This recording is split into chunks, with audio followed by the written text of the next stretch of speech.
और कई बार गैस जाम हो जाए तो खुद की गैस निकल पड़ती है, इतना धक्का लगवा देते। हाँ, ओमनी गाड़ी थी तो गैस सिलेंडर से चलने वाली गाड़ी, लेकिन हमने।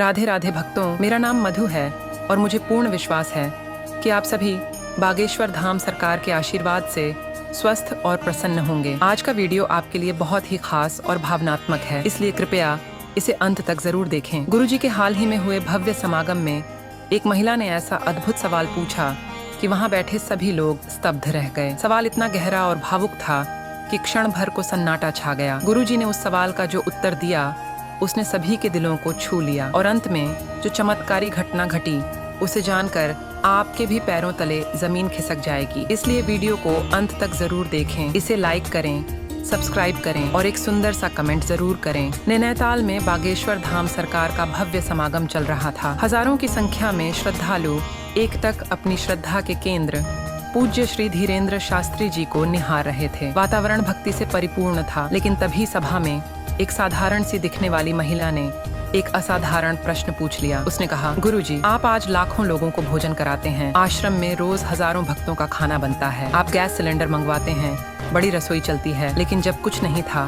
तो उस समय खाना कैसे बनता था? पूरा पंडाल कुछ क्षणों के लिए शांत हो गया। ये प्रश्न साधारण नहीं था, ये उस संघर्ष की परछाई थी जो किसी की आंखों से ओझल थी। गुरुजी मुस्कुराए, लेकिन उनकी आंखों में एक क्षण को बीते दिनों की पीड़ा तैर गई। उन्होंने उत्तर दिया, बेटी, उस समय हमारे पास कुछ नहीं था, ना पैसा, ना गैस, ना सिलेंडर। लकड़ियां बीन कर लाते थे, उन्हें जलाकर चूल्हे पर भोजन बनाते थे, स्वयं भोजन पकाते थे और फिर उसी भोजन से संतों और भक्तों की सेवा करते थे। सभा में एक भावनात्मक लहर दौड़ गई। गुरुजी ने आगे कहा, हमने वो दिन देखे हैं जब एक वक्त का खाना भी मुश्किल से मिलता था, कई बार तो खुद भूखे रह जाते थे, लेकिन किसी संत को खाली नहीं लौटाते थे। सेवा और भक्ति ही हमारा आधार थी। गरीबी थी, लेकिन आत्मबल बहुत था और उसी बल से भगवान ने सब कुछ दे दिया। उनकी बातें सुनकर न जाने कितनों की आंखों में आंसू आ गए।